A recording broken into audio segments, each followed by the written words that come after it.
the role of the general practitioner. Today, we have an eminent speaker with us, who is Dr. Neranjan Dissanayake. He has MBBS, MD, MRCP, FCCP, and FRCP. He's a consultant chest physician. He holds the following memberships: National Advisory Committee on Tuberculosis, Technical Expert Group in Tuberculosis of the Ministry of Health, and he is also a member of the National Pediatric Tuberculosis Guideline Developmental Committee and a resource person for SARC Pediatric Tuberculosis Symposium and SARC Pediatric Tuberculosis Training of the Trainer Program. He is also a member and a chapter contributor for the following national guidelines for Lancet tuberculosis and PMDT guideline update for 2024 on drug-resistant tuberculosis.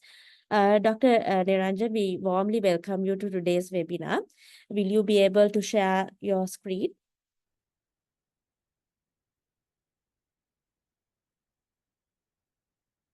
All right. Okay. Can you hear me, Satish? Yes, we can hear you well. All right. Okay. I'm sorry about the delay. I was coming from Kalutara. So just give me a minute until I load the presentation. Yeah.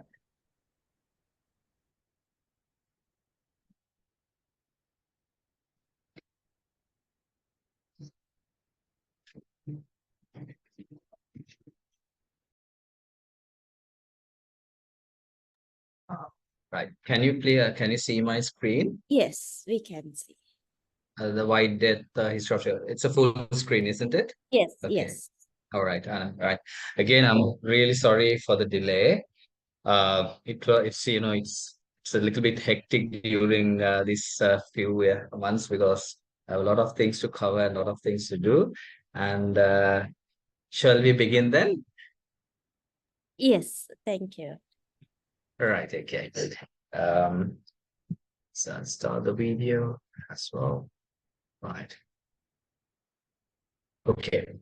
So we will be discussing today a very important aspect. I think I'm really happy that the College of General Practitioners are very enthusiastic about tuberculosis, and that is why I thought of discussing with you this important topic. And unfortunately, Sri Lanka has a problem with tuberculosis, and which I will be discussing with you, and hopefully how you can contribute as doctors who are in the front line to mitigate these effects of unwanted effects of tuberculosis will be the important aspect of this topic that we are planning to discuss. So if you don't hear me, or if you have any disturbance, please tell me so that we will be able to go forward from there. So tuberculosis actually was told or was described as white death. It's there's a beautiful book called A History of Tuberculosis if you are interested to read. And the first instances where tuberculosis is mentioned is that it's in this book where it is described that between 1803 and 1810, Britain has imported about 4,000 people from Mozambique as army volunteers to fight the uprising in Sri Lanka at that time. But unfortunately, or fortunately, I might say, 91% of these people has died from tuberculosis. So that says that tuberculosis in Sri Lanka has a long history, at least documented history. And before that, even tuberculosis has been described in the Asian continent as well as throughout the world. And the first tuberculosis history, or the microbiologically confirmed tuberculosis, was about 9,000 years back. And since then, tuberculosis has been there in various aspects, affecting the world and affecting Sri Lanka as well, certainly. But the first documented evidence was in 1803. So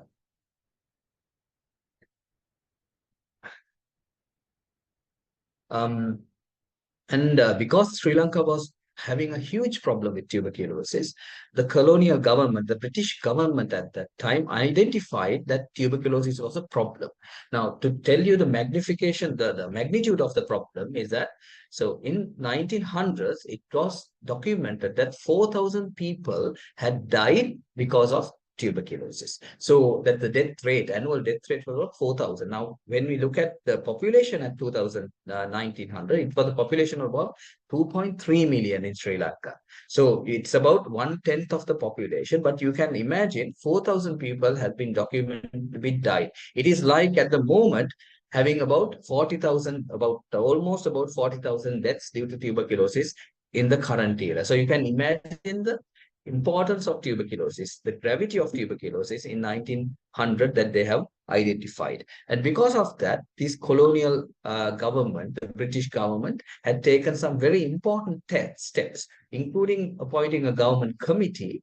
And then they were able to reduce these deaths by about significant amount. And then when they calculated in about 1956, they identified that about 1,100 people or 1,600 people per 100,000 were having tuberculosis. And by 1970, the Sri Lanka were able to reduce the number of prevalence to 1,200 per 100,000 in a small area that they have calculated. And in 2000, we were able to reduce it up to 62. So in summary, from 1900s, where the deaths were about from about 4,000 to the 1950s, we were able to reduce the prevalence to about 1,600 per 100,000.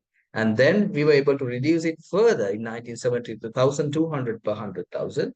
By 2000, we were able to reduce it to an estimated level of 62 per 100,000. So you can imagine the amount, the beauty of the management of tuberculosis or the control of tuberculosis within the last 100 years. But unfortunately, when you look at this graph after 2000, unfortunately, you can see that our estimate, even though it's a calculated estimate, remains the same. There's a green line. And when you look at the blue line, the black line, which is the amount of number of patients who we diagnosed with tuberculosis, again, we are actually falling even below the target of 60 per 100,000 or 62 per 100,000. So that lies the major problem with tuberculosis in Sri Lanka.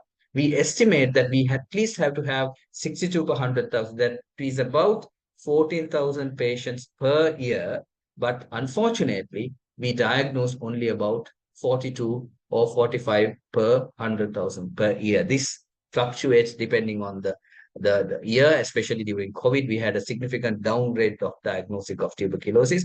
Now we actually increase the diagnostic rates, but still you can understand that we are way below even the confidence intervals of the diagnostic margin. Now, as a result, what has happened is, I think this is a very important graph that we have to identify, understand. Now, this green color, which I'm showing you by this arrow, says the treatment success rate. Now, in 2012, the treatment success rate was about 86, and 2018, it's about 84. So that means out of the patients whom we diagnosed tuberculosis, how many of these patients are declared cured or completed treatment. So if the patient is having smear positive pulmonary tuberculosis, if at the end of 6 months of treatment, he doesn't have tuberculosis bacilli and there's a good radiological resolution, we say cured in a bacteriologically confirmed patient. But in a patient who has been clinically diagnosed or extrapulmonary tuberculosis, we say it is cured. It's completed treatment. The duration of the treatment is completed. So that's a difference between cured and completed treatment. To say cured, you have to diagnose that patient is a bacteriologically confirmed tuberculosis, or else if the patient is clinically diagnosed or if the patient is having extrapulmonary tuberculosis, we say completed treatment after the duration of treatment is given. So unfortunately, we have to target as a country at least about 90% of the treatment success rate. But you can see that the treatment success rate is about 85%, unfortunately. Why? One of the main reasons is the dark blue region, which is the deaths. So of Sri Lanka, at least 10% of the patients die because of tuberculosis, even after diagnosis. And that's a huge problem in Sri Lanka. In Sri Lanka, tuberculosis is, most of them are drug sensitive.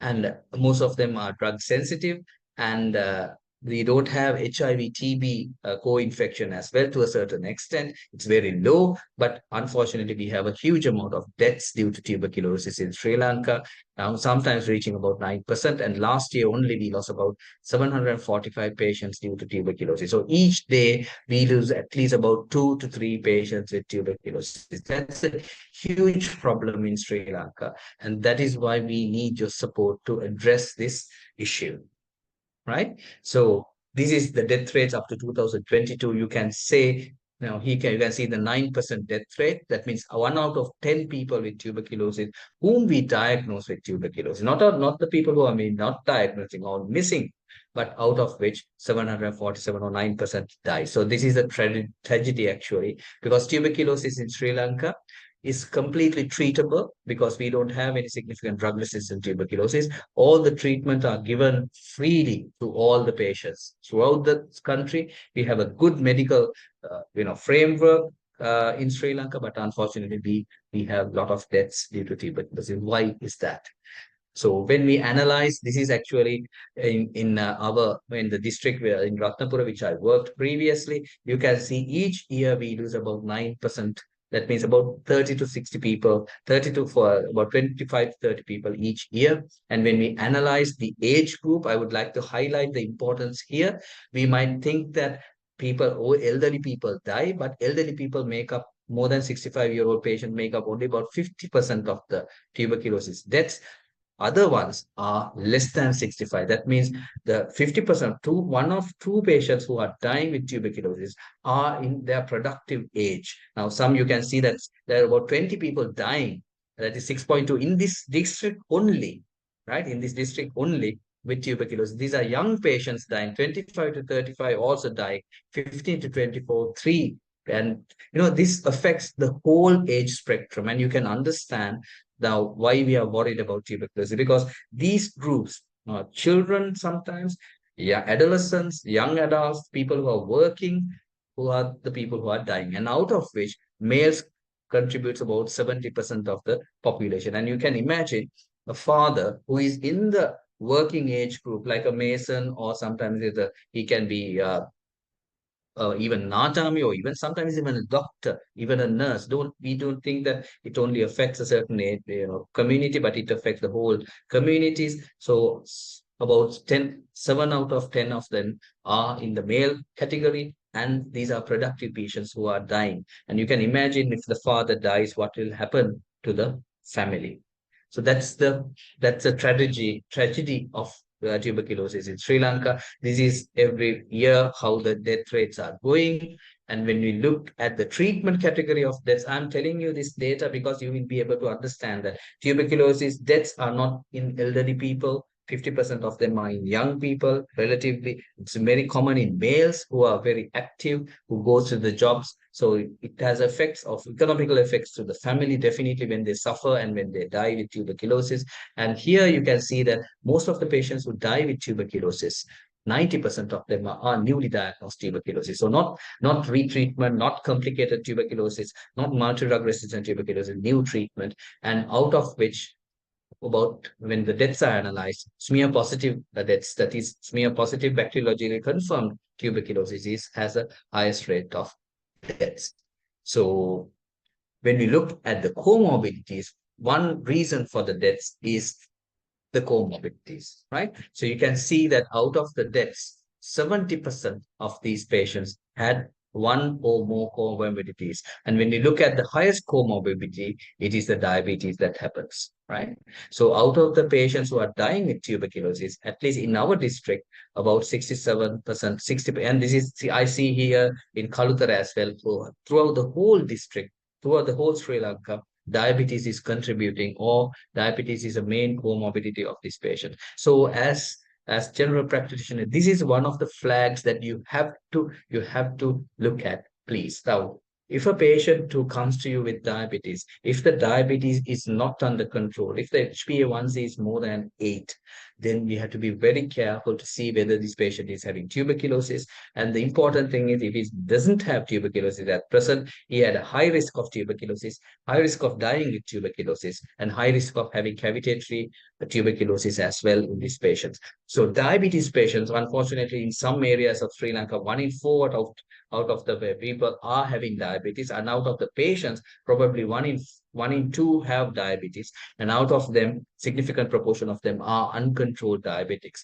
So if a general practitioner, as you see a patient with diabetics, look for tuberculosis. That's the important message that I will have to give, because most of the patients who come to us with complicated tuberculosis, with cavitatory tuberculosis, who are moribund, are having diabetes as a complication. And on top of that, they will have CKD sometimes, and they will have significant non-alcoholic steatohepatitis. So all of these complications are there in patients. So if a patient with diabetes comes, assess his glycemic state, look at whether this patient is having diabetes, the tuberculosis. If the patient says cough, loss of appetite, loss of weight, not feeling well, take a chest X-ray, do a ESR, see whether this, and do a sputum AFB or a gene expert, see whether this patient is having diabetes. Then if he's not having diabetes, control the diabetes properly, then that will prevent this patient having tuberculosis in future. So that is the one important thing as a general practitioner I would request you to do. So then you can prevent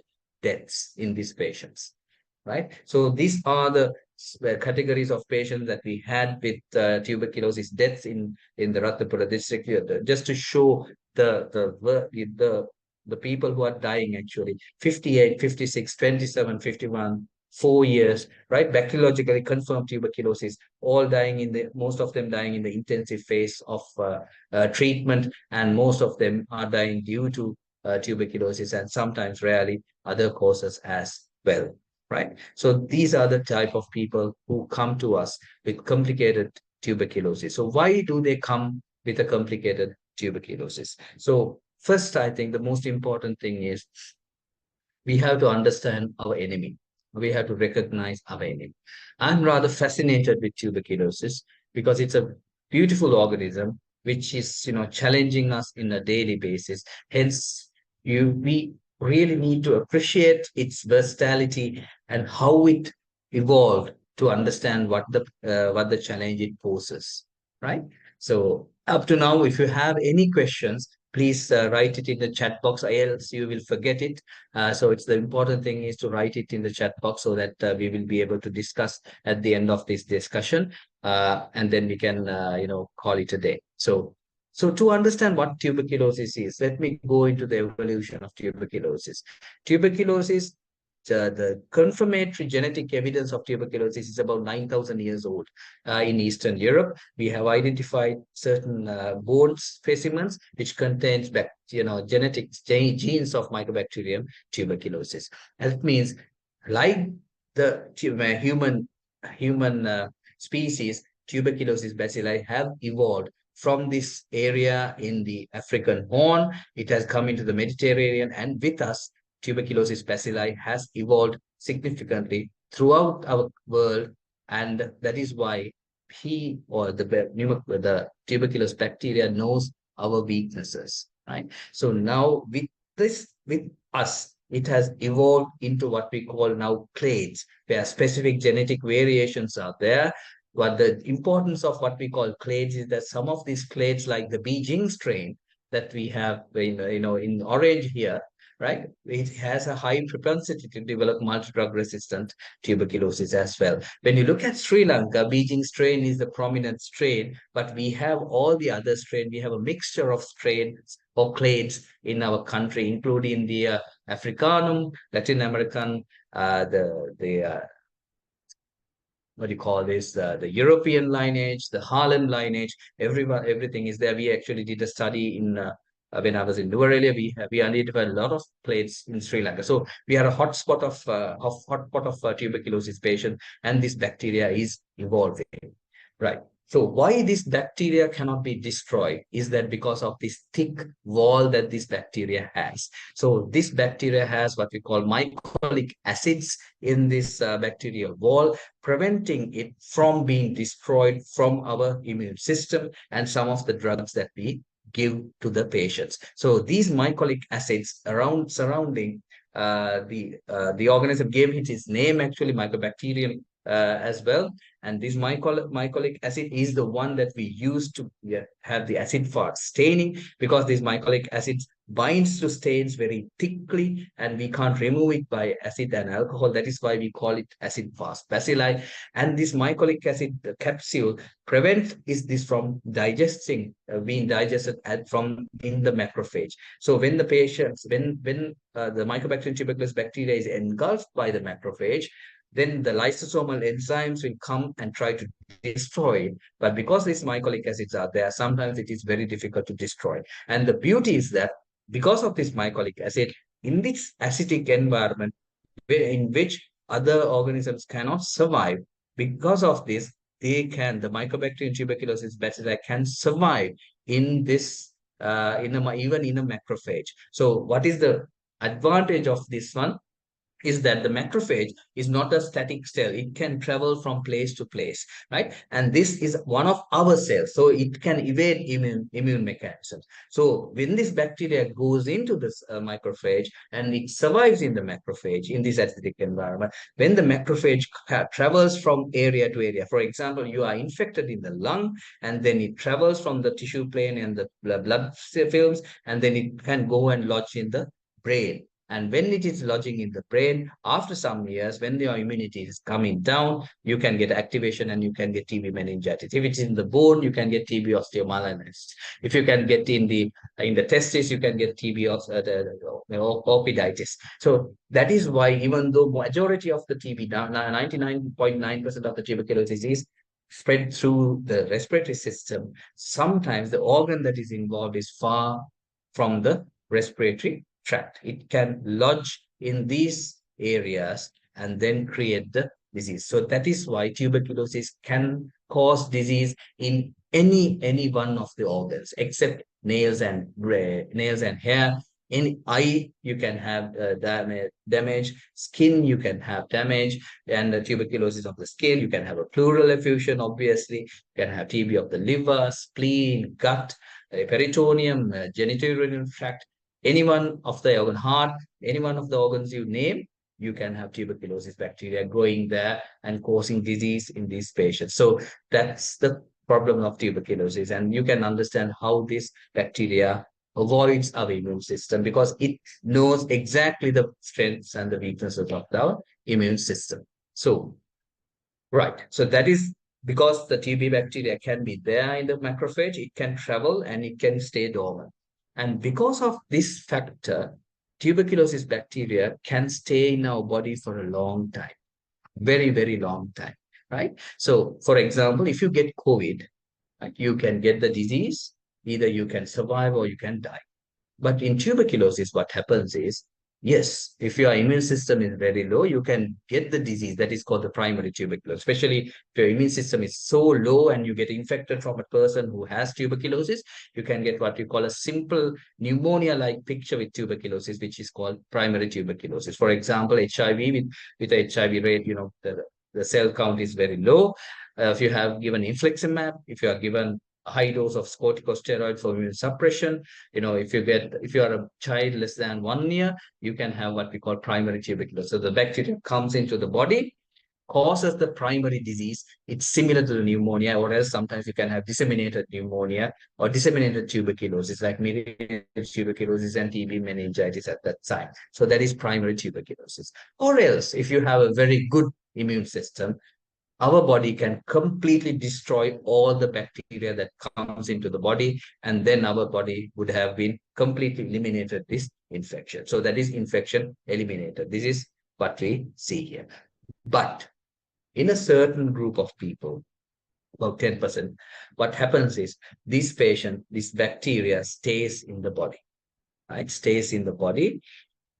It plays hide and seek with our immune system. So in what has it says very dormant. That means it is not active at all. It will stay in our body and then it will be not active, evading the immune system. But at a certain time of period, if the immune system is weak, then it will try and activate our cells. So that is what we call latent tuberculosis. In latent tuberculosis, what happens is you don't have features to suggest that you have active tuberculosis. For example, you will not have any radiological evidence. You will not have any clinical symptoms of tuberculosis. No biological, microbiological evidence like gene expert, cultures, sputum, maybe everything will be negative.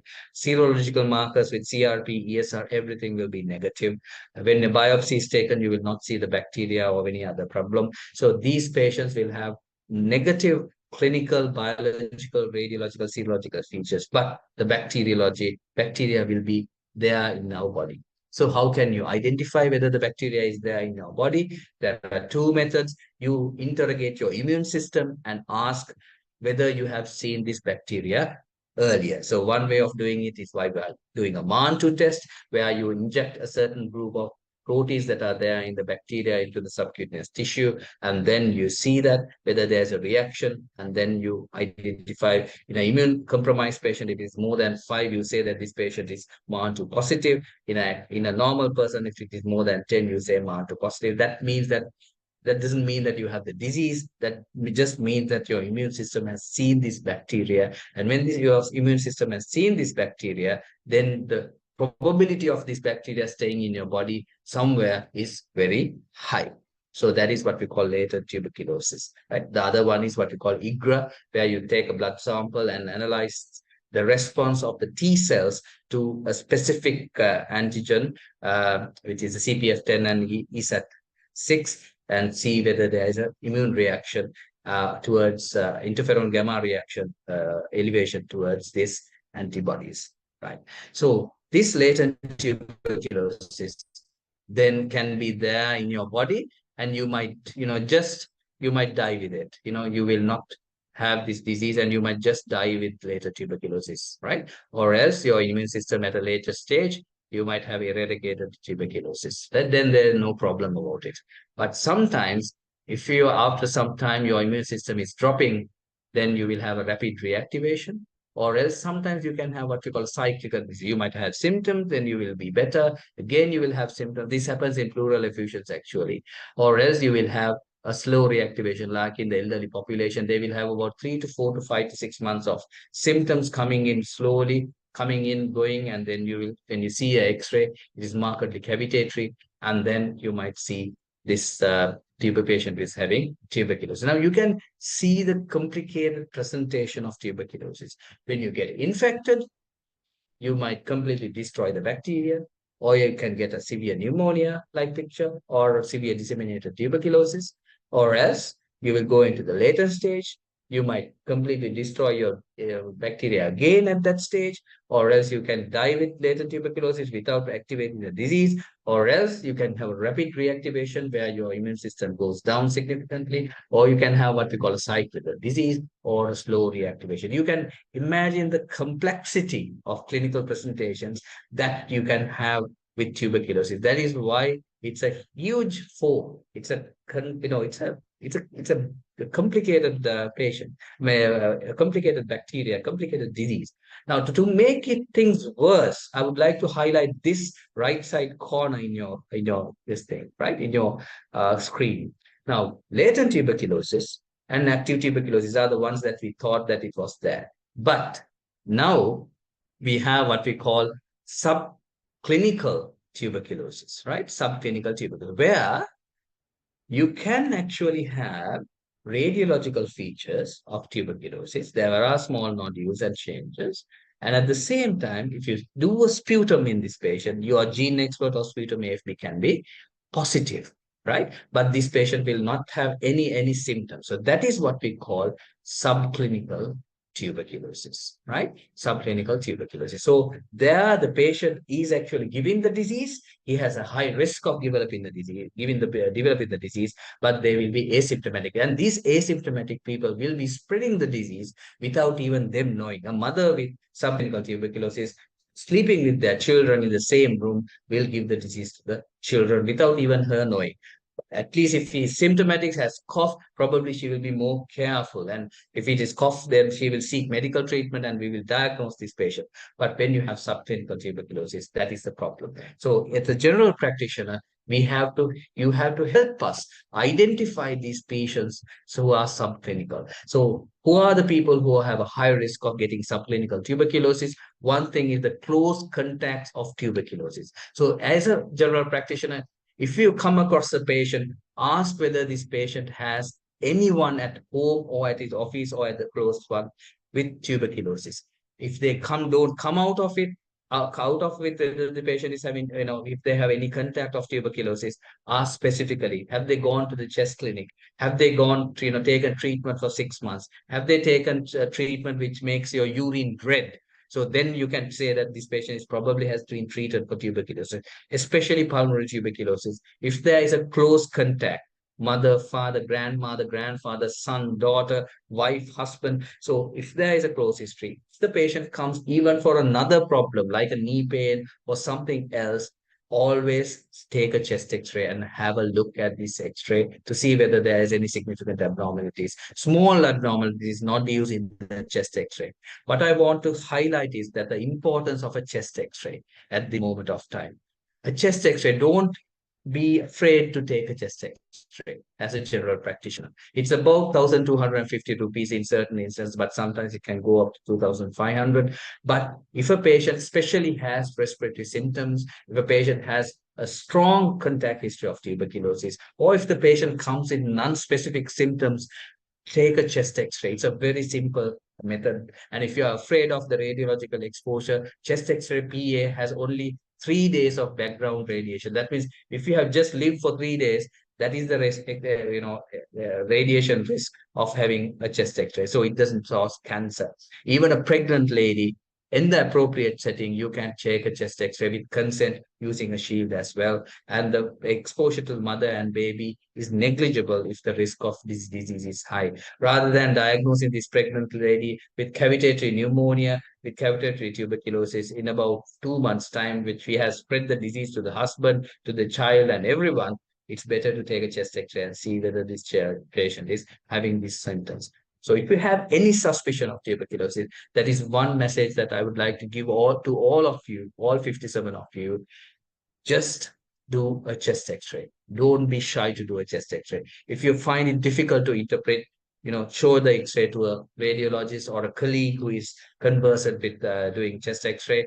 And or else if you have any suspicion, you can even send it to me if you're in Calcutta area, in Colombo area. Then when I have time, I would say whether it is abnormal or not. But try to do it as early as possible. Refer to the respiratory physician or the chest clinic, the nearest, if you have any suspicion in this patient. Then they will do the needful further. So if we do that, we can actually tackle tuberculosis. So in tuberculosis, the clinical presentation can be varied markedly, and some of them can be silent. They will not have symptoms and they can spread the disease. That's the danger of tuberculosis. Right? Right. Sorry. Right. I would love to have some questions. So if you have questions, please share with me. Right.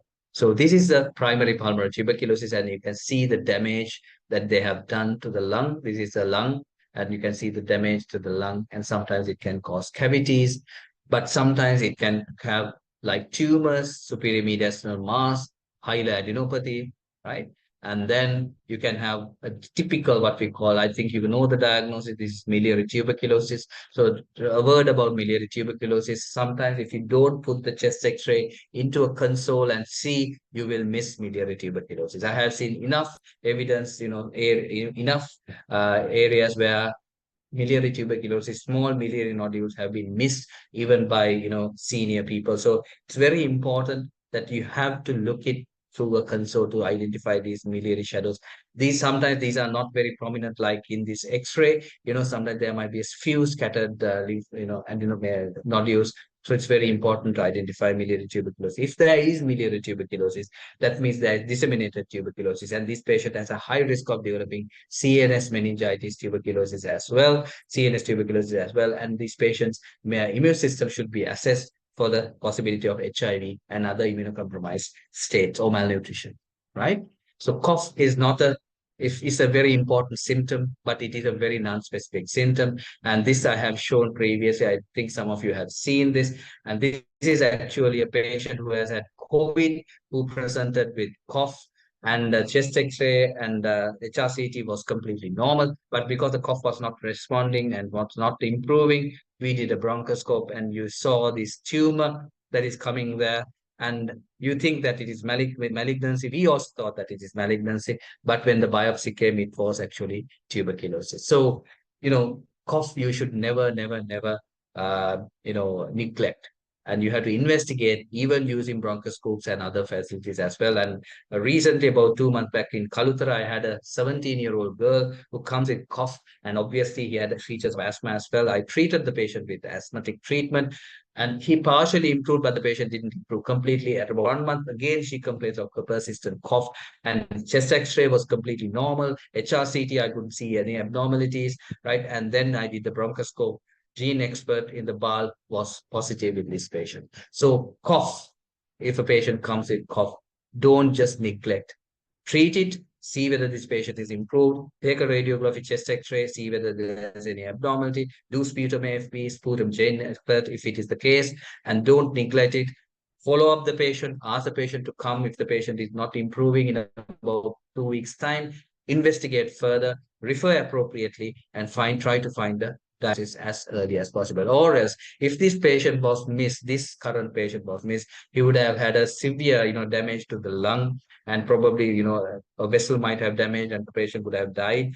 And if that girl was missed, she would have probably come in about 2 or 3 months with a full-blown tuberculosis, giving the disease to another person as well. So cough, don't neglect, investigate appropriately in the appropriate setting. It is not very uncommon to have tuberculosis. And I have myself diagnosed consultants, wives, doctors, nurses with cough, with tuberculosis, with the appropriate investigations. So it is not only in patients. If you have a chronic cough as well, if you have one of your relatives having chronic cough as well, think about tuberculosis. Don't neglect it because it's a completely treatable disease, right?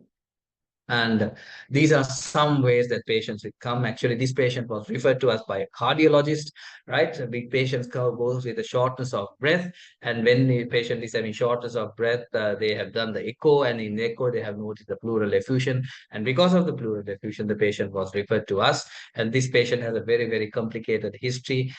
We had a IC tube inserted to this patient, and you can see this cavity here, and there's subcutaneous emphysema. We had to keep this IC tube for almost about 4 to 6 weeks, and you can see what we have: a trapped lung in this patient. We call a trapped lung and lung entrapment. And then this patient's left lung is completely destroyed already. When even it is expanded, we treated this patient with tuberculosis, and we discharged the patient, but the damage has already been done because of tuberculosis. If this patient was diagnosed at an earlier stage, at the initial left side upper zone cavity, we would have prevented this damage. But fortunately, at least we were able to save one lung, except for the right upper lobe bronchus. And she was actually better when she went home. She's a diabetic, uncontrolled diabetic, right? And sometimes these changes can be very, very subtle. This patient, to highlight the importance, this patient is a well-off lady who came with cough. She was having actually diabetes. You can see the HbA1c 11.6.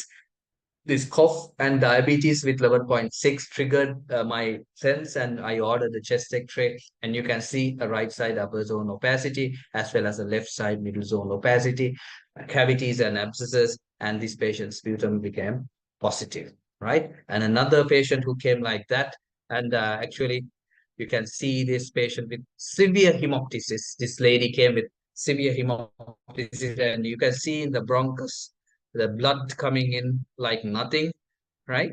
And this patient was positive for tuberculosis. You can see the clots of blood coming here. And actually, we were able to suck it, resuscitate the patient, and we started anti-tuberculosis treatment, and the patient actually recovered at the time of discharge. Right. Again, this is actually one of the health workers who came to me in a previous station with a left-sided pleuritic pain. And you can see in the chest X-ray a subtle left-sided pleural effusion. You can see that. And then we did the thoracoscope in this patient, and you can see that there are multiple nodules in this patient. The biopsy was proven to be tuberculosis. Right. So why did we do the thoracoscopy? Because adenosine deaminase, which is the diagnostic marker of pleural effusion, was inconclusive in this patient, and there was the cytology, unfortunately, was inconclusive. But if you have a lymphocytic pleural effusion, lymphocytic exudative pleural effusion with a high ADA more than 40, sometimes you can diagnose tuberculosis confidently in the Sri Lankan context, but sometimes remember it can mimic malignancies as well. This patient had a tuberculosis pleural effusion, and I have met recently when I went to my past station for another function. He's doing well without any problem. Again, a diabetic in this patient, right? So, but it is not there in the lung only. You can have TB retinitis. This is called serpiginous retinitis and choroidal retinitis in the eye, or else you can have anterior uveitis with a granular matter. Very difficult to diagnose tuberculosis. The patient will come with red dye and reduced vision. Tuberculosis of the GU will come with recurrent urinary tract pyuria without any culture growth, with sterile pyuria. And if you have that, the gold standard of diagnosis of CT pyelogram, you have to do it CT of the KUB. You will see nephrocalcinosis, calcium submarine of depositions. You can see hydrouretus, hydronephrosis in these patients, and then you have to suspect tuberculosis. Lymphadenopathy again is a very common presentation in patients. Ideal diagnostic is do you have to do FNA and send it for gene expert, but or else a biopsy or a culture of this sample. Sometimes, unfortunately, lymph nodes are not sent for culture. It is very important for send for culture because even there are granuloma, sometimes it can be a fungal or a mycobacteria other than tuberculosis. So it's very important to send a culture in a normal saline substrate when you're doing a lymph node biopsy. So if you're doing a private practice and if you're a SHO surgery, always ask them to send it to there. TB meningitis, it's a very important thing. Hydrocephalus with the basal meningitic enhancement, difficult to diagnose. LP will reveal high protein with low sugar. In the classic setting, you can have elevated lymphocytes, but unfortunately, sometimes these AFB is negative. Gene expert is also negative, but at least ideally you have to send at least 2 milliliters of fluid for gene expert and culture. 2 milliliters, not 2 or 3 drops. So if the patient doesn't have significant hydrocephalus, and if the neurologist agrees and the CT doesn't show significant hydrocephalus, try to get as much as possible samples as possible to send in an adult patient. In the pediatric, you have to depend on the number of the patient's weight and other factors. You have to take an opinion from a pediatrician or a pediatric neurologist to amount of fluid that is sent, but ideally more the better as much as possible. And then TB of the skin, lupus vulgaris is the one that is in the ear. This is called erythema nodosum, right? And then TB of the spine. Sometimes, it's especially, I would like to highlight the importance of the spinal X-ray to you. You can see that, especially you will be, having elderly patients coming with back pain. Most of the time, it is osteoporotic scoliosis or lumbar, kyphoscoliosis causing this back pain. But if you are very, very, even if a patient comes to you with back pain, and if you think that osteoporotic, always try to get a back X-ray of the thoracic spine, thoracolumbar spine, epilateral, and have a look at the chest X-ray to see whether you have any abnormal, especially elderly patients. It can be a secondary, or else it can be an infection. The typical feature is that you will see in the first instance, you will see now if it is grown up to this one, there's you have already missed the bus. But earlier, you can see is two contiguous, that means two close tubercular, two close vertebrae are affected usually. Right. So here you can see two close vertebrae, and the intervertebral disc is the one that is affected usually because the discs that are closer to the vertebrae have the highest blood supply, and you have this tuberculous bacilli coming there. Sometimes it is very commonly damaged vertebrae. So sometimes this damaged vertebrae has a predisposition to develop into tuberculous osteomyelitis.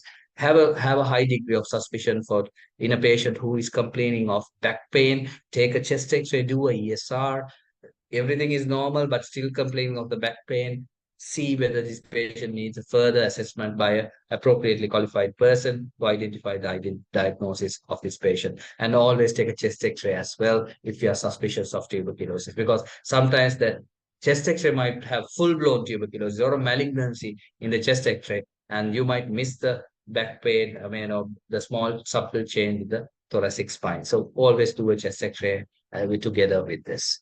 TB of the gut is very difficult to diagnose, but sometimes you can have blood mucus diarrhea, chronic abdominal pain. Think about GI tuberculosis. TB of the testis, not very uncommon. It is common. We recently also we diagnosed 1 or 2 patients with that. They can lead into infertility. So epididymocaitis, always think about TB epididymocaitis and take appropriate biopsies as well, right?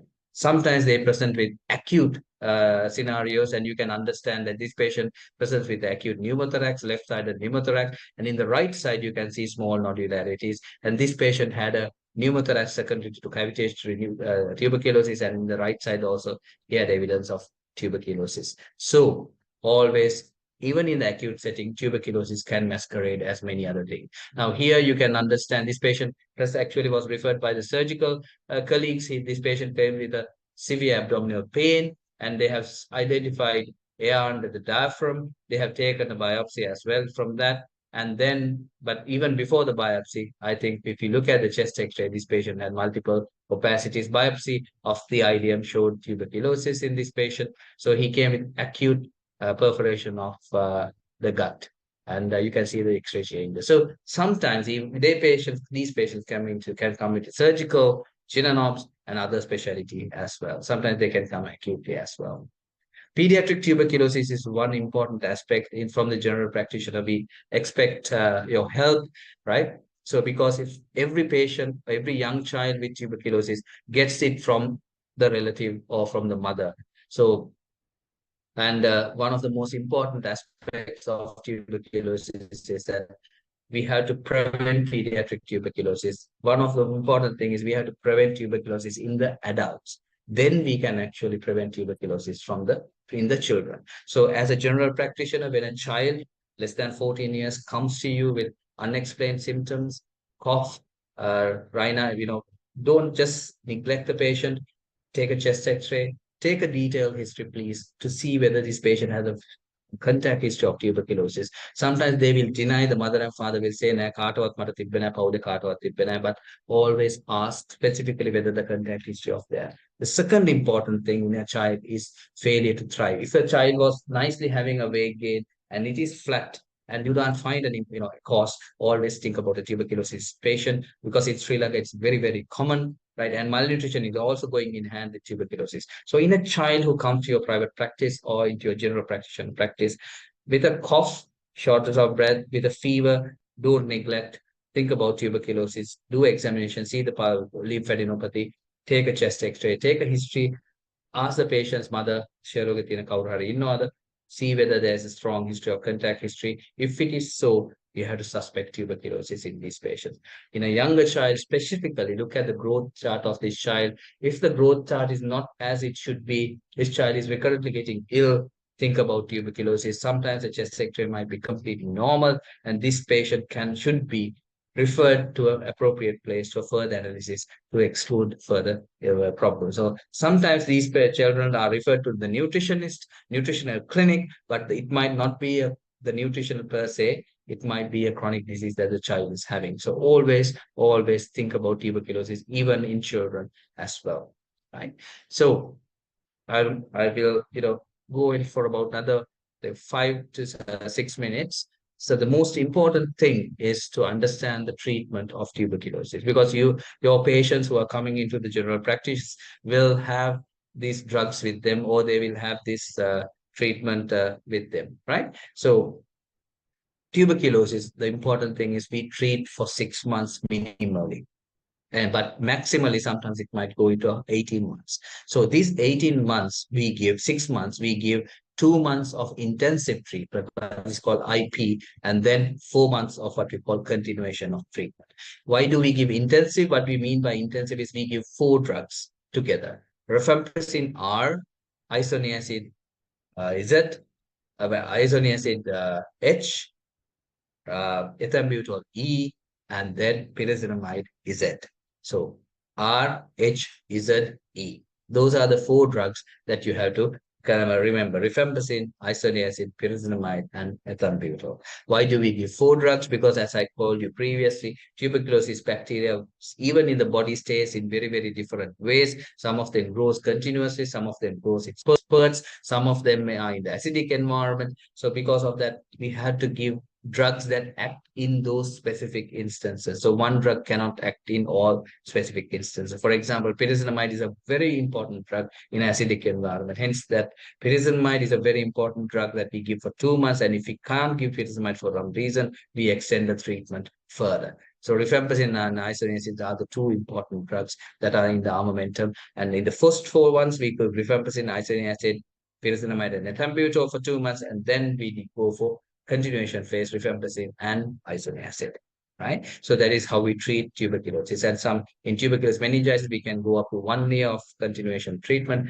and sometimes TB osteomyelitis, we can go up to 18 months of treatment. And these drugs, if we give 4 drugs together, patients will not take. We are giving as fixed drug combination, FDCs, so fixed drug combinations. So there, that is why we see FDC 2 means there are 2 drugs, rifampicin and isoniazid.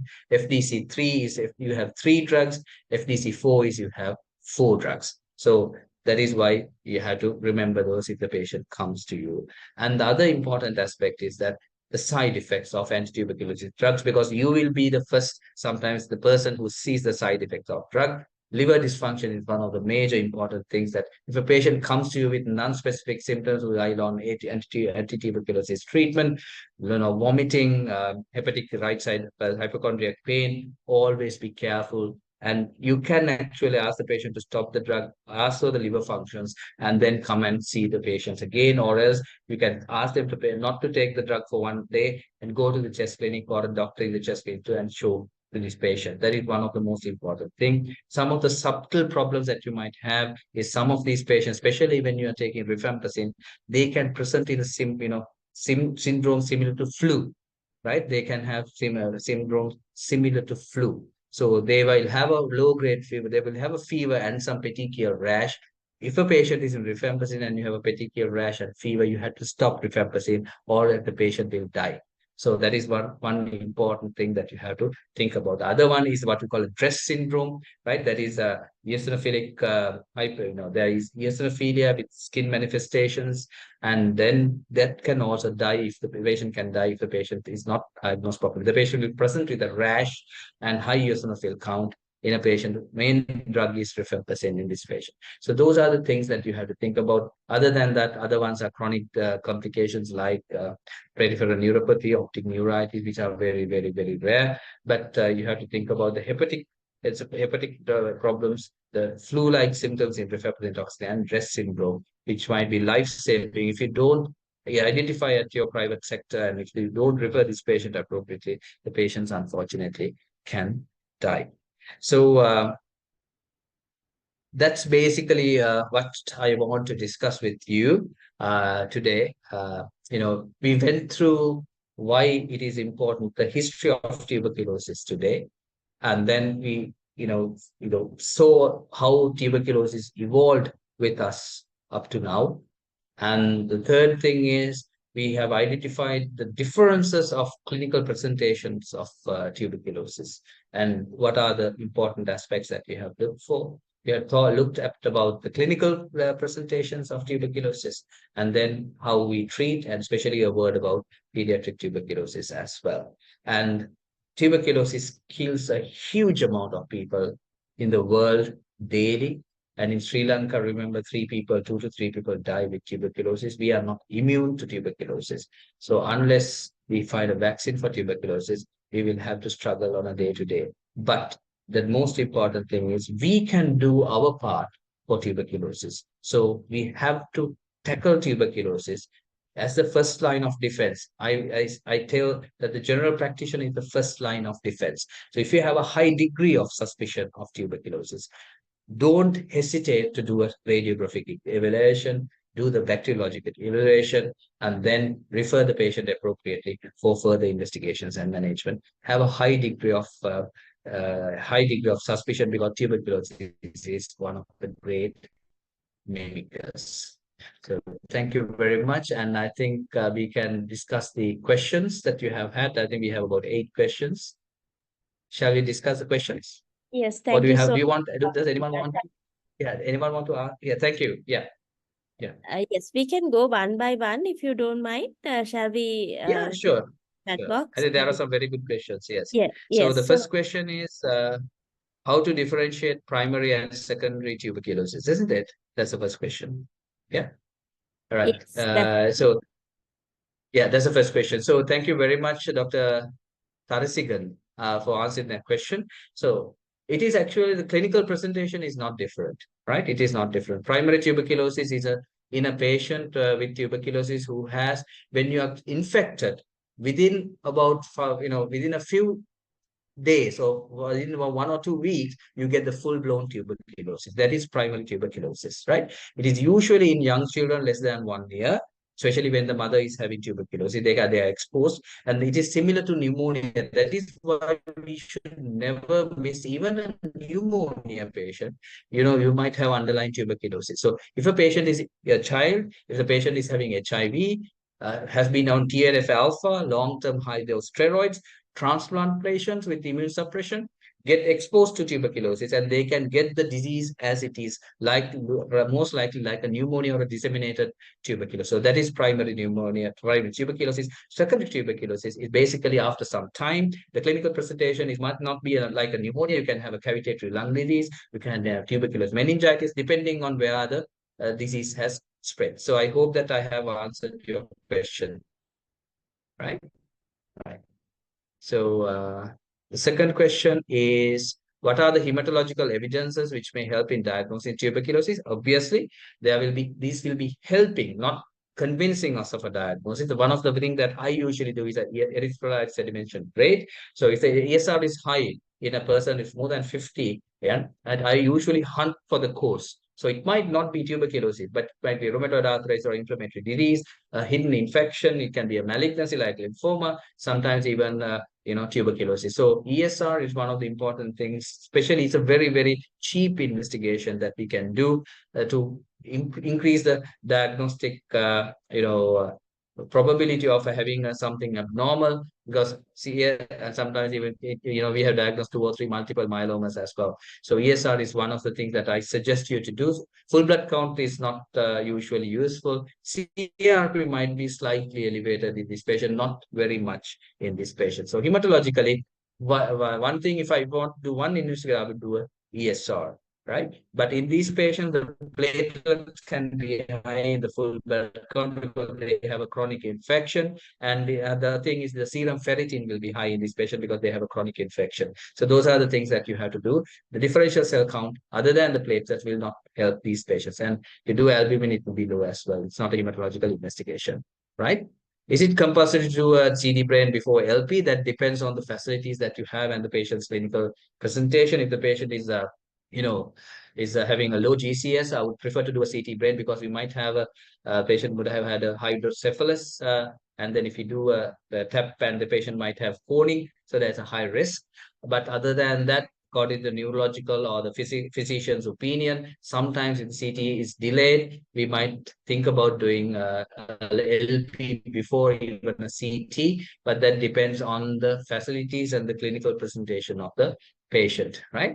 What do you do for latent tuberculosis? That's a very good question. Latent tuberculosis is basically the patient is having immunological evidence of tuberculosis, but does have active tuberculosis. But this patient has a high degree of possibility of getting tuberculosis in the future. So ideally, all latent tuberculosis patients should be treated with a latent tuberculosis treatment because it's a disease itself. But in Sri Lanka now at the moment, what we are doing is if a patient is having latent tuberculosis, especially a child less than 5 years, all the contacts are treated with latent tuberculosis treatment, despite of the positivity of MAN2.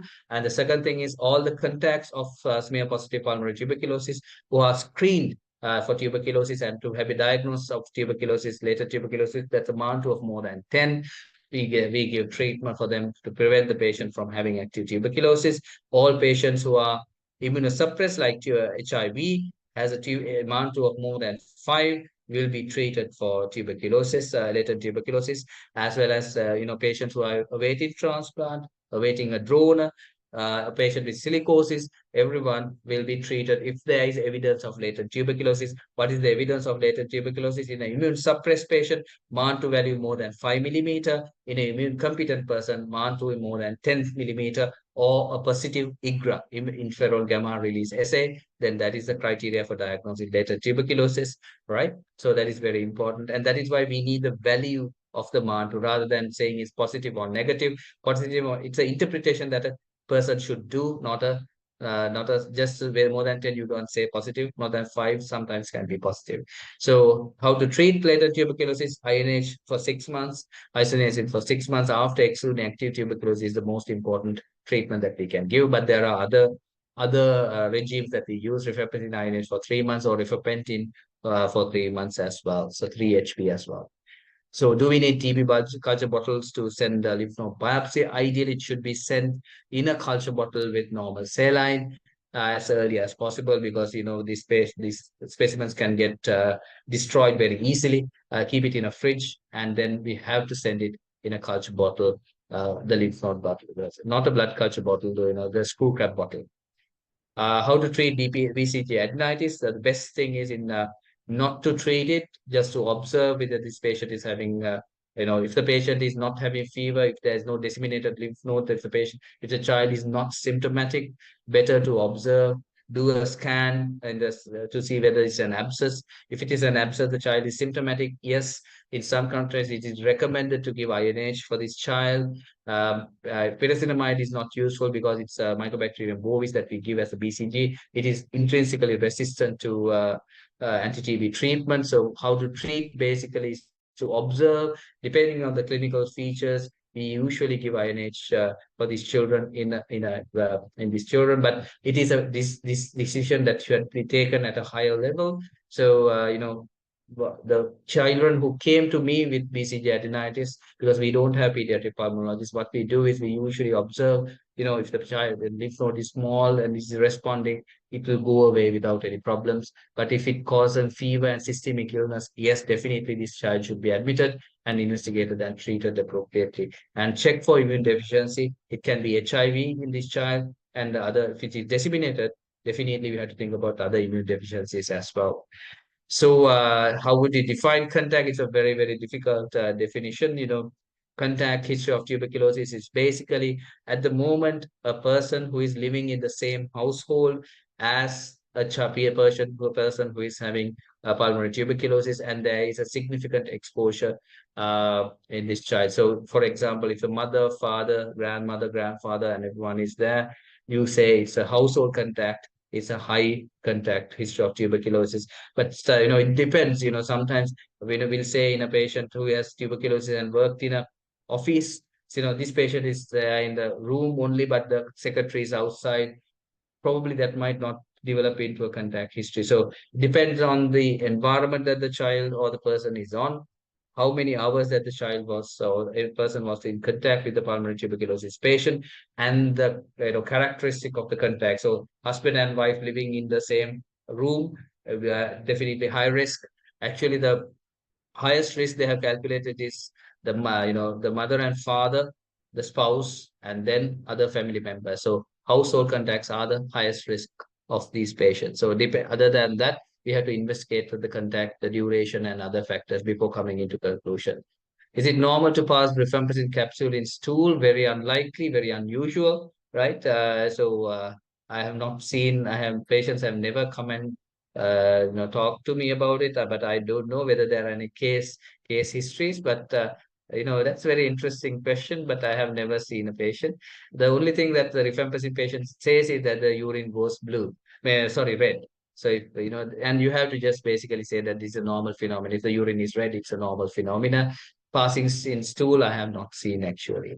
When a child is exposed to open tuberculosis, yes, I have discussed this previously, especially less than 5 years, smear positive, bacteriologically proven, that's a gene X positive patient. living in the same environment, even if the MANTU is negative, after excluding active tuberculosis, prophylactic treatment should be given to children because they have a very, very high risk of developing tuberculosis. Even more than 5 years children, if the MANTU is positive and there is no active tuberculosis, we usually give TB prophylactic, right? How far as the clinician wearing a mask has the infection? If a patient is wearing a mask, it prevents disseminating tuberculosis to other people. The clinician wearing a mask probably might not protect him as much as, unless he wears an N95 mask. So, you don't have to worry about it much, but, the best thing is to ask the patient whom you know that is positive or you have suspecting tuberculosis to wear a mask. That is, I think, the best one. Without a scar, there is a guideline actually. Basically, the first thing, the scar, why do we need a scar? Especially when you give the BCG vaccine. When you're giving the BCG vaccine, it has an immune mediated reaction, and because of that, there will be abnormal, there will be something like a wound created there, and that will be there in the child. So, but the important thing is whether there was a reaction or not. So, if the midwife or the mother, especially the midwife, has marked that this child had a mark or had a scar or had a reaction after about about 6 weeks to 8 weeks after giving BCG, I think that even now, if it is not there, you don't have to worry much. But if the BCG scar was not present and the mother says then make a kavadawat, then you have to be a little bit careful. So that means that there was no reaction, that probably the BCG was not given correctly, or whether this child didn't develop a reaction to the BCG. Then at least we have to think about giving the BCG. Again, the dose is different, especially if the child is less than 5 years. But we have to be very careful when we give the repeat BCG vaccination for these children, because sometimes these patients are already exposed to tuberculosis bacilli and they will have a high immune reaction at the body, and we give a higher dose of BCG protein for these patients, and sometimes you can have a severe reaction of this patient. So sometimes if I'm not very sure about this patient, I usually do a MANTU to see whether this child is having adequate immunity. So if there is adequate immunity, you don't have to give BCG vaccinations, right? So the guidelines are there, but the main important thing is when you have a child with the absent BCG scar, see to yourself whether the scar is there or not in both hands.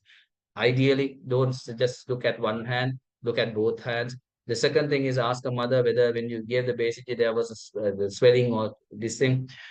See with midwife's note whether the swelling and the reaction was there or not. If there was there, you can actually, you know, tell the patient that it's nothing much wrong. But if you think that there is no reaction at all, and then you have to think about giving the BCG vaccine again. But I'll be very careful in these patients, especially in the Sri Lankan context. I might do a MANTU before giving the BCG vaccine to make sure that there will be no reaction. But it is not in the guideline, but I'm usually careful about that. As you told, primary TB present and pneumonia can primary TB present as yes, meningitis, yes, definitely. Or other definitely, yes, they can present as primary disease. Not only in the lung, it can present as anything, depending on your immune suppression, but it is very rare. Meningitis and pneumonia is very common. Meningitis probably and disseminated on is the second one, but the other extrapulmonary meningitis might be rare, but it can present. When treating smear positive PDP, 2 weeks adequate to keep the patient away from the workplace. We actually give 4 months of paid leave for these patients because he had to recover. The main thing is the infectivity of the patient, whether we have treated this patient adequately to prevent the infectivity according to what the guidelines say. 2 weeks of treatment virtually makes the person non-infective in most of the instances, but you can't be very sure about it. So if you want, even after 2 weeks, if the patient wants to go to work and the patient is fit and healthy, I would ask the patient to work with a mask on, and if they want to work. But if the patient is working in a crowded environment, looking after children, and in a garment factory, I would, in a boarding house, I would say at least stay home for about 1 month and do the sputum AFB. Ask the patient to wear a mask, and I'll be very careful not to ask this patient to go to work, right? Can MANTU test be repeated? Yes. There is what we call a two-step MANTU test, what we do. Sometimes when you give the MANTU, it might be negative at the first instances, but if within 2 weeks, we can do what we call a two-step MANTU because the immune energy is there. energy, immune energy is there usually, then you sometimes the mantle might be positive in a person who has not been exposed to tuberculosis even in the last few years, especially if you're having chronic renal failure and other conditions. So there we do the two-step mantle. We give the mantle test again after about 10 to 12 days. And then if it is positive, we take it as a positive and a conversion. And even healthcare workers, we can do the mantle 2 times and to see whether there's a conversion or not. And in the other context, after about 2 weeks, this mantle can create a false positive mantle reaction. Ideally, after about 2 weeks, it's obviously, and then there is no use repeating the mantle. Unless the importance of mantle is that mantle is not a diagnostic test. It is basically a supportive test, and it usually is used to diagnose latent tuberculosis, not active tuberculosis. So negative or positive mantle, it doesn't say anything unless you take it everything together. So, right. So those are the questions. Any other questions? I think we've come to all the questions, and on behalf of the College of General Practitioners of Sri Lanka, I would like to really thank Dr. Neranjan Dissanayake for making time for us today. And in spite of your busy schedule, thank you very much, sir, for coming on board on today's webinar. And if there are any further questions, we will email you or reach out to you from the college. Yeah, certainly, yes. And Yes. we will make this webinar available online as well. Thank you very much. Have a good night. Yeah, thank you very much for coordinating. And at the same time, I would like to thank my batchmate, Satish.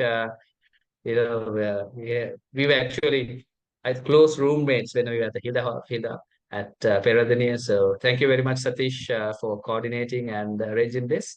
And I would like to thank your president as well as the college and council for inviting me. So please feel free to ask any questions, send me any questions. Satish will have my WhatsApp number as well as my email address. So I will try as much as possible to answer as much as possible. Thank you very much and have a pleasant day. Bye. Thank you very much. Yeah.